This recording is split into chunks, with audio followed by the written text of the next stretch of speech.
always taking the victim road without finding some solutions to why you are in that position, then you're going to stay in that position.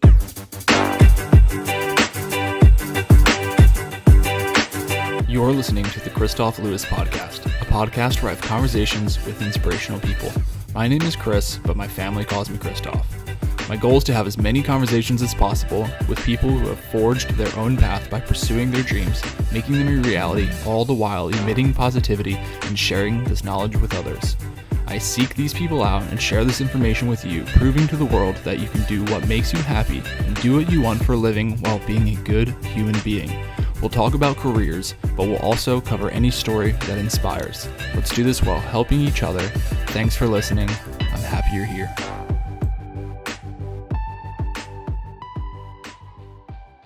Well, hey, what's up, my friends? Welcome to the Kristof Lewis Podcast, Create Your Career. It's been 3.5 whole months of no new podcasts. And this is the intro to the intro. It has been a long 3.5 months, and I have so much to say.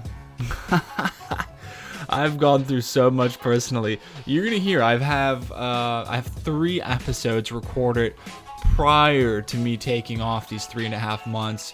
I'm gonna still release them with the same mindset and everything going on, and I'll have an intro for this one, maybe for the other ones, but I've gone through a lot. I'll share a lot. Like I said, I have a lot to say. I'll share a lot through the contemplations. I'll share a lot through the conversations as well, and I continue to have them. I think we're going to do about 2 conversations a month as opposed to the 4 that we used to do, and then probably 2 contemplations. So I think we'll switch every other week for right now, at least. We'll do 1 conversation, then a contemplation. So the conversations are where I interview a guest, and the contemplations where it's just me. So thank you so much for being here. I'm going to scoot right into the regularly recorded intro, but thank you so much for the support. I'm glad to be back. I've missed it a lot. I've missed the communication to you through the podcast and helping each other out to learn more and grow more, and I certainly have done that in the past couple months. It's been wild, so I'll save it for the content. Let's get into this one. I'm so happy to be here again. I'm so pumped for you to be here yet again. See you soon. What's up, my friends? Welcome to the Kristof Lewis Podcast, Create Your Career. This is conversation number 168, total episodes number 292. Can't thank you enough for being here today. I have cut down the podcast to 2 a week as opposed to 4 a week. And man, I sure do miss them. I know I've been saying that, but it's just so difficult realizing that you need to take some more time for yourself. So I'll just start this conversation more like I kind of do the other segments in the podcast, the contemplations, and start saying like a little self-reflection is like when you identify that you need to focus a little bit more on yourself and your goals and not really helping other people as much. It can seem super selfish, but I believe in order to help people more eventually and ultimately, sometimes you need to take a little bit more about yourself and do a little bit of self-love, do a little bit of self-care, work on some of those things, get after some of the things you need to be getting after and that you want to be getting after. You can build up a little bit stronger, and then ultimately, like I said, and eventually you can help people even more than you ever could have before. So my guest today is Bobby Kipper. Bobby was a law enforcement officer for 30 years, and then he is the author of 4 books. One of them is a Wall Street Journal national bestseller, and he also founded the National Center for Prevention of Community Violence. What I love about this kind of podcast is not only talking about the career transitions, why you got into things, why did you do it, how are you doing it, did you have a plan? All those things are really good, but I love being able to tie everything together. And that's one of those episodes that we did, and even more importantly, being able to take items from here, actionable items, and be able to apply them to your life. One of the things I say again in the other segment, because there's 2 segments within the podcast, the contemplations, so you can listen to all the best advice, have all the best conversations, read all of the best books, but if you don't apply it, it doesn't mean anything. So I appreciate that you're here, and I don't take it for granted, but please don't only listen to this just for entertainment purposes. Apply the things that you hear today, because it's a great conversation and it feels good to have that spur of motivation and inspiration, feel good about doing what you want to do. But until you actually act on doing what it is that you want to do, you've done nothing. So think about that kind of stuff as we talk through this, as I ask some of the questions, they are asked strategically to be able to present actionable items to you to be able to do them within your own life. Bobby is awesome. Bobby is a case study for preparedness and action. Remember, you can find this podcast and all of the episodes on kristoflewis.com/podcast on any of your favorite podcast apps. Head over to iTunes and Apple Podcasts and rate 5 stars. Tell me what you like. And now both segments of the podcast are on YouTube. Head over there and subscribe. I would massively appreciate it, and sharing with a friend is the ultimate way to help a friend. So without further ado, welcome to the Kristof Lewis Podcast, Create Your Career. Well, thanks for having me. Yeah, absolutely. I've been looking forward to this for a while, for a few reasons, actually a lot of reasons. And I was saying just a second ago, like off camera, I was asking you like how you're doing through all the things. As we're recording this here in June of 2020, there's a lot of things going on in the world. We've experiencing like a lot of things that don't typically happen, and now they're butting up all against each other. And we were introduced to each other through a mutual friend, somebody else that was on the podcast too a while ago. And so it's cool to be connected with people that understand your mission and what you're trying to do within your own life and within the lives of other people. And that's really what I want to get into today, is talking more about you, talking about what you've done in your careers and what you've done to help other people, because that's always so important for me, is articulating to the guests and the listeners what this person's done, how they're helping other people. So before we get into the meat of it, would you mind introducing yourself just a little bit, like who you are, where you're from, and what you've done? Sure. Bobby Kipper is my name, and obviously my first career was in law enforcement. I was a law enforcement veteran of 30 years. I spent 26 years in Newport News, Virginia, on the police department there, and then 4 years with the Virginia Attorney General's office, where I was the director of Virginia's gang reduction program. And that led me to become an author and write 4 books now, and also start a national nonprofit to prevent violence. So people sometimes joke with me and say, well, so yeah, you retired from police work. I said, well, I'm actually tired because we continue to work hard, and we do a lot of national police training across the country. So I've covered the gamut pretty much, from being involved in local, state, and federal projects, as well as running a national nonprofit.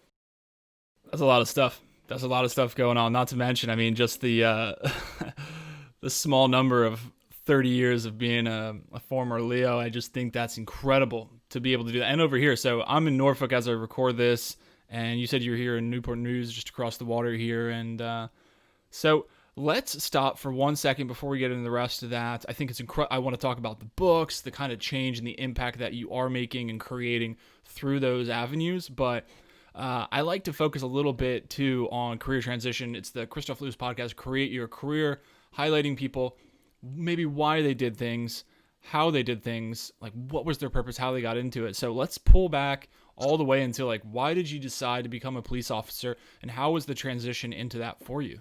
Well, when you're young, people always wonder what you want to do when you grow up. And obviously, police work was intriguing to me for a number of reasons. First of all, I always felt like that it was a career which, set you on a path to try to be helpful in your community. And also, there's a sense of excitement. There's a sense of basically accomplishment when you're a police officer, when you handle a case or when you handle a situation and complete that.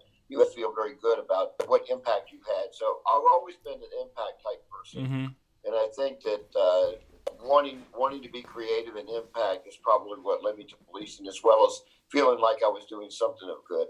Yeah, I think the impact's really important, and it obviously speaks into you doing something for as long as you did it. And then, like you said, I retired, but I didn't really retire. And, I'm doing these things now and continuing to write books, continuing to help people, doing the national nonprofit, things like that. I think when you really understand yourself on a level that you want to have that kind of impact, where it's not just within your own life, like obviously being a police officer and, like you said, serving the community has a much greater impact than just on your life. It has a great impact on the community around you, and even more. So I think to be able to hold true to those underlying tones of the accomplishment, wanting to have an impact and helping other people, has really just followed you out throughout your entire life, it sounds like.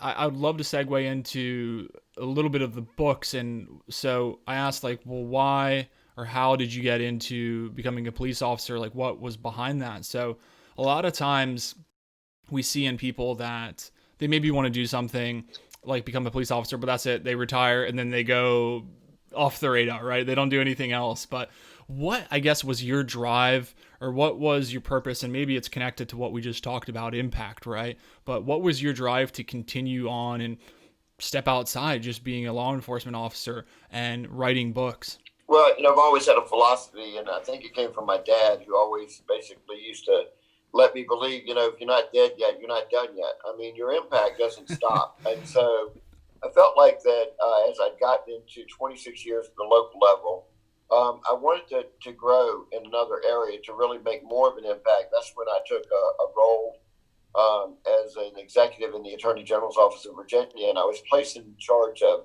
Virginia's gang reduction program. Obviously, each state has an issue with gangs, with street gangs, and I was able to really bring to engineer some, I guess, results and solutions. And so when we started seeing things happen at that level and really realized the idea and the ideals and the creativity we were using had an impact on crimes in communities, I decided that I would write a book on that. Mm-hmm. And so my first book, which was really a test for me because I never thought I'd write one book, much less four. But it was called No Colors, 100 Ways to Keep Gangs from Taking Away Communities. And it was an encyclopedia on what communities can do to reduce gangs. And one of the things that the key to it is that we continue to feel like we're going to wrest our way out of social criminal issues like drugs and gangs. But the reality is we have to have a strategic plan mm-hmm. to address those social crime issues in communities. And so I felt like that I would take the lead and write a book to deal with that strategic planning process and how it could work in all communities. And it became very popular. Yeah, that's so cool. So the reason I love this example and how you've articulated it to us is because one of the things that I've found in myself and a lot of people that I talk through in the podcast that listen to the podcast is we sell ourselves short. And one of the things he said, if you guys didn't catch it, is he said, I never thought I'd write a book, and this was like my test, this was like my pilot book, but it obviously went on to be successful and impact a lot of people's lives. So there's a lot of things at play here that I'm picking up on is you initially sold yourself short, didn't think you'd write it. You obviously wrote it. You went on to write 3 other books, but we were talking about you having an impact in your local community. You wanted to have an impact in your local community, but with a book, obviously that goes on to not just your community, it goes on to a national level. And quite frankly, I'm sure an international level. So you're able to we're able to go from like a place where you don't think you're even going to be able to do something to now you're affecting your community positively. Now you're affecting your country positively by changing other people. Because if you have, like you said, strategies to way to attack this, or at least go about trying to make the situation better, if you have something that works, why not share it, right? So to be able to put that into words and help it out with other people, I think is great. And then obviously, like you said, you went on to write a few more others. So those are cool things that going on there. Obviously, I keyed on the word creativity because it's the Create Your Career podcast. So I love how that's applicable to it as well. I mean, would you be willing to maybe share some of the ways that you've applied creativity to some of the things that you suggested within your book? Sure. Probably the book that I would lean on about creativity the most is a book that I wrote with my publisher. It's called Performance Driven Thinking. Let's face it, everything in life is about performance. And so what I've learned in my years of existence is that people will try to find ways around performance. But when you look at addressing problems with solutions, I mean, we like to circle the wagons. We like to sort of, talk about problem. But what we don't like to do is really focus on, solutions. Mm-hmm. And solutions only comes through performance. I mean, you have to get up and get out. You can't continue to wish issues away. And so the 2 things that have really driven me in creativity has been, first of all, make your creativity about solutions. Mm-hmm. You have to be passionate about what you want to do, but you also have to people want change. They don't know how to get to change, and change is uncomfortable. But the book that we wrote on performance-driven thinking actually became a Wall Street Journal bestseller because we actually talk about, how to drive performance in your personal and professional life. One of the things I tell people all the time is that when you get up in the morning, your performance is not an option. People wake up and think, well, maybe I'll go to work or maybe I won't go to work. Well, anything that you decide to do in the morning that's about performance, if you don't show up, it is performance. It's just poor performance. Mm-hmm. So you can't do anything in life without measuring it behind the term performance.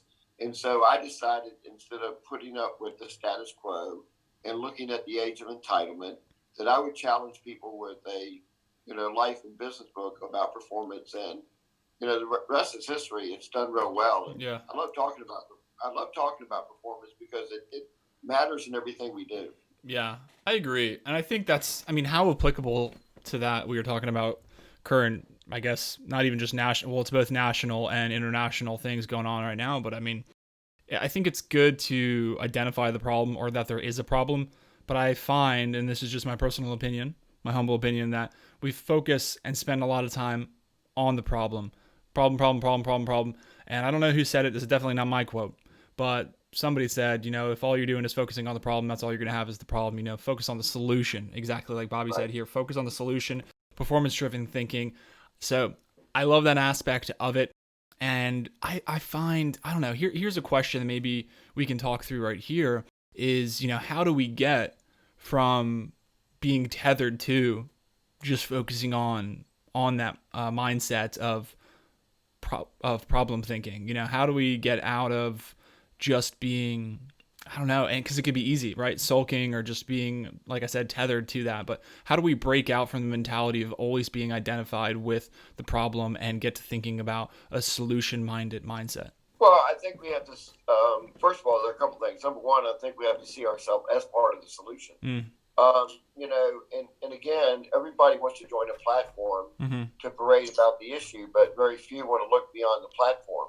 So I think the other thing for me is very clear is that if you're always taking, and there are true victims in our society, but if you're always taking the victim road without finding, some solutions to why you are in that position, then you're going to stay in that position. So I think there are life rings all around us. I mean, there's places we can reach out to.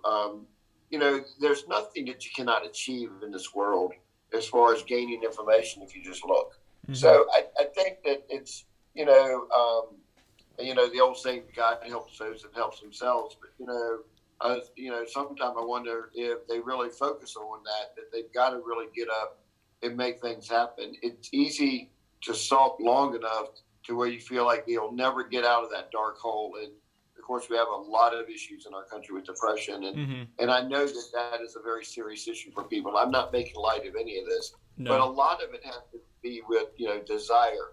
In performance-driven thinking, it wasn't even defined before we wrote the book. We actually defined it. It's having the desire to achieve with the will to accomplish. So a lot of people want things, but they don't put the will to it. So, I mean, you can want a new car, but if you don't go out and get a job and work, you're not going to be able to pay for the new car.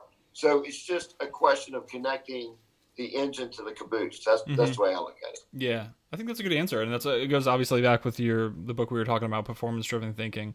And I think it's just obviously how do you do it?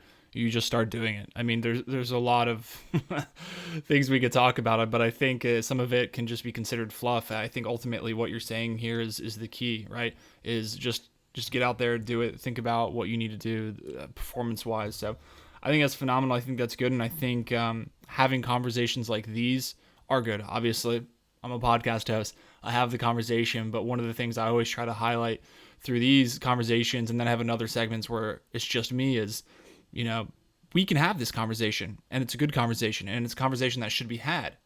But if the conversation stops there, and you and I, or anybody that's listening, doesn't go on and actually apply something that's taken from this conversation, then what does it really matter outside of an entertainment purpose? Really, like reading your book could be really interesting to read, and it probably is really interesting to read, but if I don't apply anything from it, then that's an issue. And admittedly, I will say I did a reading challenge for a year where I read a book a week for a year, and I finished 2 months ago, and it was really good, and I read a lot, and it was a great goal. Like, you thought you'd never write a book. I'd never thought I'd read that many books. However, I'm not, again, admittedly, able to apply nearly everything, from all of those books. So I think it's slowing down a little bit and identifying what you actually want to act on, and then not get blindsided with the mass amounts of information, which we're obviously inundated with nowadays. So I'm a little bit more curious now if we could shift again. So we've talked about a law enforcement officer. We've talked about the books that you've written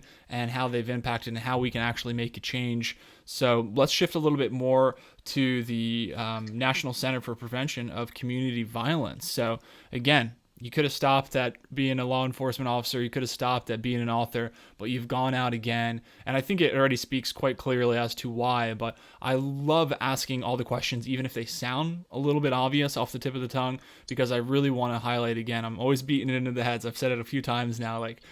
Like you're saying, like, how do we go from ideas to action? Well, it's having these conversations and maybe using you as a case study of like, this is how this person did it, or this is why this person did it. So with that, how and why did you go ahead and go forth again to create something on this level? And tell us a little bit more about what it is too and how that makes an impact. Well, the National Center for Prevention of Community Violence, I started about 10 years ago, and I did so because we wanted to focus again on preventing violence from happening in communities. I sort of coined the phrase years ago that violence is a process and not an event.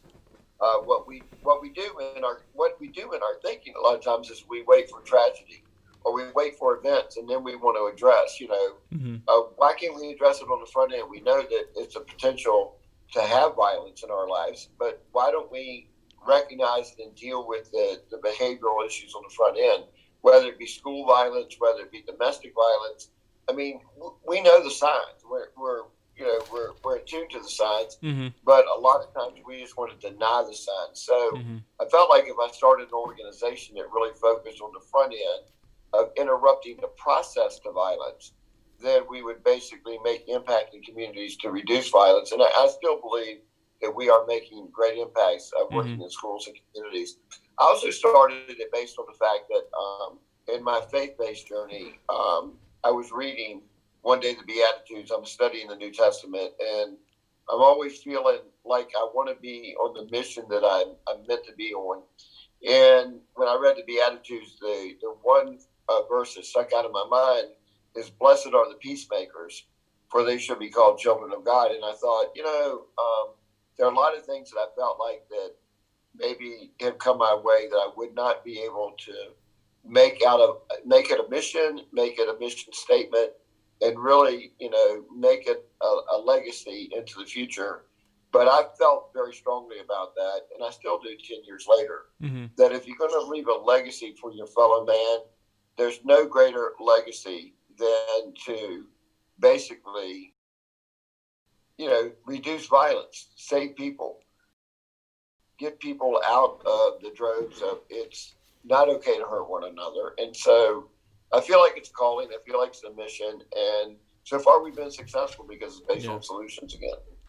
Yeah, absolutely. And I think it's great. And it's obviously, or it's also a little bit obvious that all of the things that you're doing are tied in together. And I like that. I like that you're able to have one feed off the other, like all of the knowledge and the mass amounts of experience that I can only assume, right? I have never been a police officer. I was in the Navy for a little while, but completely different.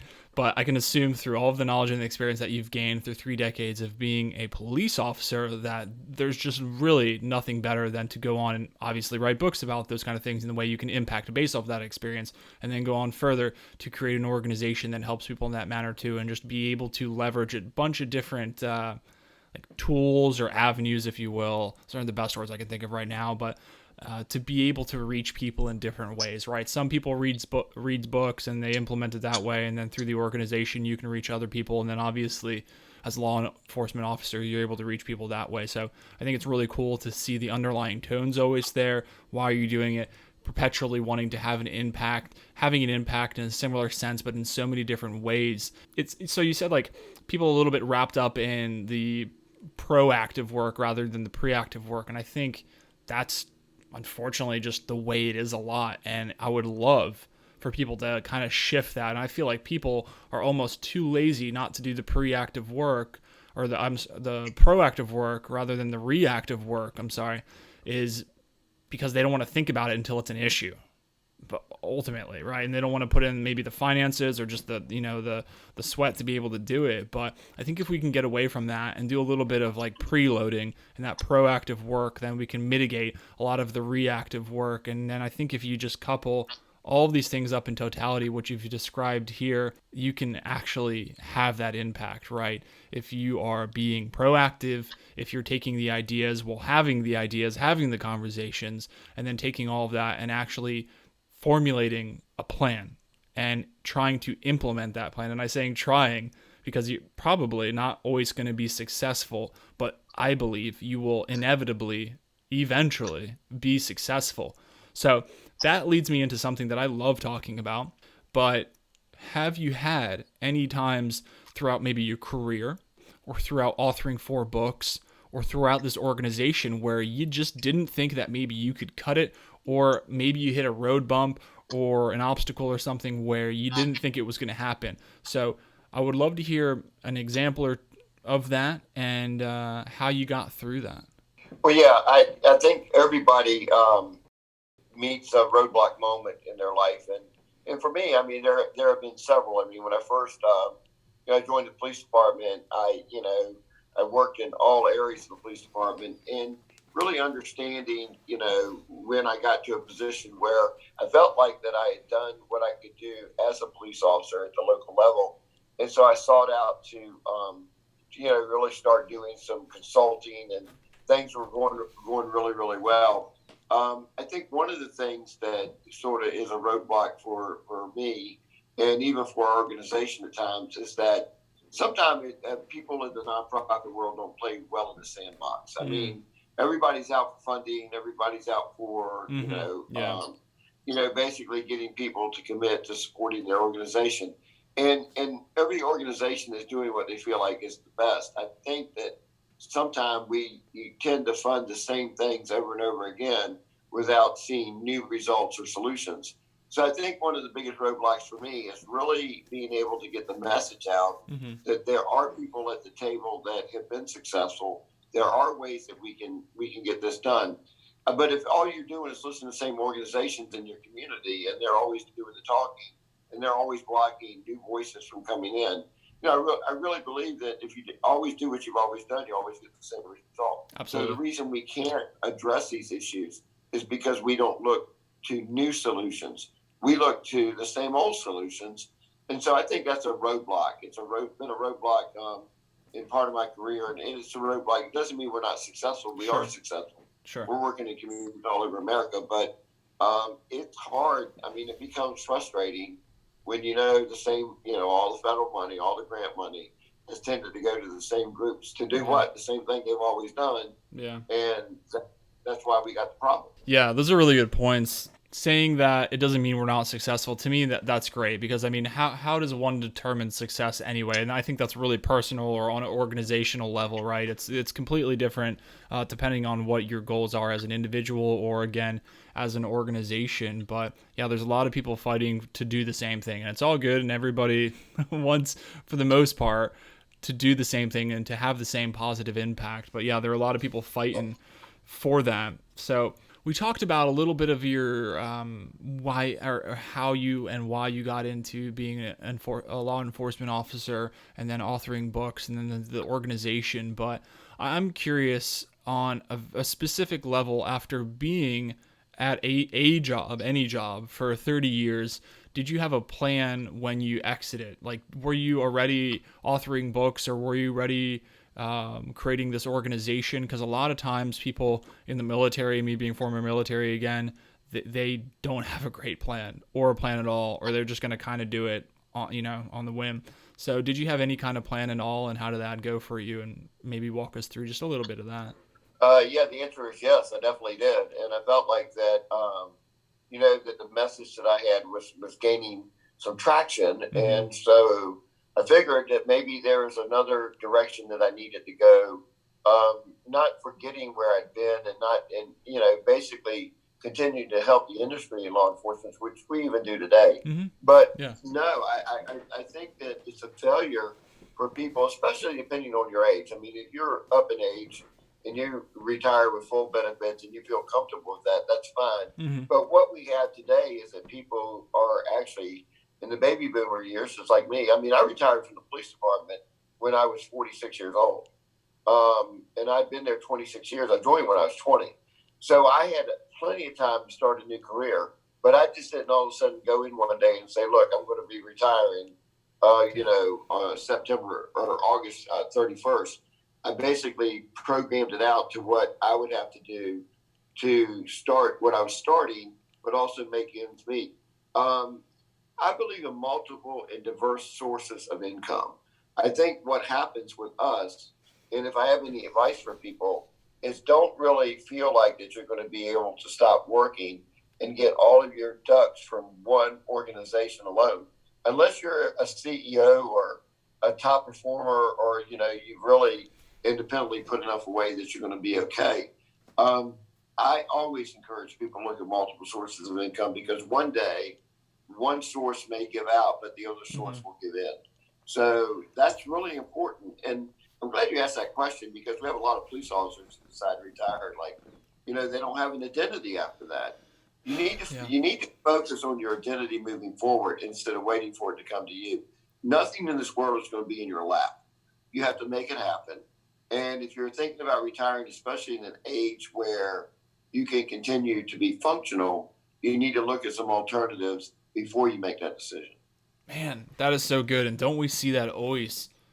I see a lot with the military. I'm sure with first responders, identity is a huge issue. And you had mentioned depression a little bit earlier, and damn, I think that, at least from what I've seen and had a lot of these conversations now, that's one of the biggest contributors to depression is the loss of identity. That's just what I've seen. That's my interpretation of it. And again, I think speaks towards how powerfully all of these things we're talking about here is so connected. But again, a lot of the questions that I ask, I think are kind of, they may sound obvious off the tip of the tongue, but they allow for these really impactful and important answers. And it's different for everybody, right? Like I said about success. So the transition's a little bit different for everybody. But I think there is also, throughout the uniqueness, or as opposed to all the uniqueness, there always, again, are typically some underlying themes what contribute to everyone's own version of success. Like you had you had a plan. You were prepared to do it. And I think if somebody does it, a real like staccato mic drop moment where they're in one career on Friday and they're in another one on Monday, and they don't have a plan, and they had such an identity for the last one, then they may be lost, or even worse yet, like you said, if you're retiring and maybe you're retiring and you don't go into another job, you're just twiddling your thumbs and you have a loss of identity, I think that's a potentially discouraging place to be. That might lead to depression. So having a plan, I think, is the underlying theme I'm pulling out from this. And I just really feel strongly about your contribution as an officer through the books and through the organization. They're helping other people. So I think that we shouldn't lose focus of helping ourselves. We need to do that. I've struggled with that. I've probably focused a little bit too outwardly sometimes.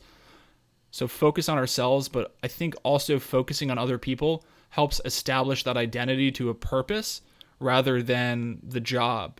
And I think it's good to be proud of what you've done and where you've come from, but attaching it to something other than the job, I think, is going to help with that transition a little bit. And I think that definitely coincides with the points that you've relayed here. So I really enjoy that. That's been awesome, Bobby. That's great. Oh, and of course, lest I not say I'm not a finance podcast by any means, but I've definitely said it a lot on social media, and I try to help people out because I feel like it's a holistic approach. Like, again, we can't just have the conversations, and I like talking about mental health, physical health, and financial health, right?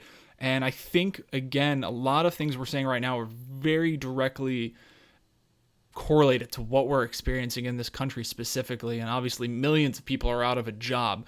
And I'm not saying it's your fault, but I'm saying what's done is done, and how are you going to be prepared moving into the future? So I would heed Bobby's advice here and do your damned best to be able to create different revenue streams, because if you don't, you might as well, because who the hell was going to plan nobody's going to plan for COVID. Like that it's once in a lifetime, once a century maybe, right? You don't know. But that's the point, is you don't know what's going to happen. So whether it be an on purpose, like an intentional, you're leaving a job transition, right? That's something you need to plan for, but it's unintentional. You can get fired, right? Things can happen, bad things can happen, and obviously things in the world can happen, and tens of millions of people can get laid off or furloughed. So to be able to plan for that, I think is ideal. I love that we've able to hit so many things like your career transitions, helping other people, and the holistic approach of also bringing finances into that. And again, as I love to say, like in totality, that's what really helps whatever your version of success is, that helps that individual get there. But at least having the conversation, but doing what Bobby said about not just having the conversation, but applicable steps. How am I going to implement this? And then actually going out there and putting in the damn work. So Bobby, this has been great. The time flew by. I love being able to tie everything all together here, and you've allowed for that, as well as sharing more about your life and how you did everything and why you did those things, more importantly. So before we get out of here, is there any way, or share any way, that the people that are listening could maybe contact you or the organizations, whether it be email, websites, or anything like that? Sure. They can reach out to me directly, Bobby Kipper, and then it's Bobby Kipper at Solve, SOLVE violence.com. Or they can, I'm on LinkedIn, I'm on Facebook, our organization, National Center for Prevention of Community Violence. We also have a Facebook page. I'd love to get as many followers as we can. If anybody wants to volunteer or contribute, that's even better. But we're always ready to move forward and to engage community and to engage people. So that's what we're all about. And please reach out and contact me. We'll have a dialogue. Perfect. All right. Well, as always, you all will be able to follow and see all of those in the show notes. And don't hesitate to reach out. I think, like I said, you can listen to the podcast, and I appreciate you listening to this, but I really want to encourage the next step. So reach out. Don't be afraid to reach out. Bobby, thank you so much. It's been absolutely amazing. As I said, and I'll say it again, I love being able to tie all these things in together and just really be able to deliver actionable items to myself. I mean, these are for me too. I'm able to apply stuff from here, and I know other people will be able to apply this too. So have a great night, and thanks so much. Thanks for having me. I appreciate it.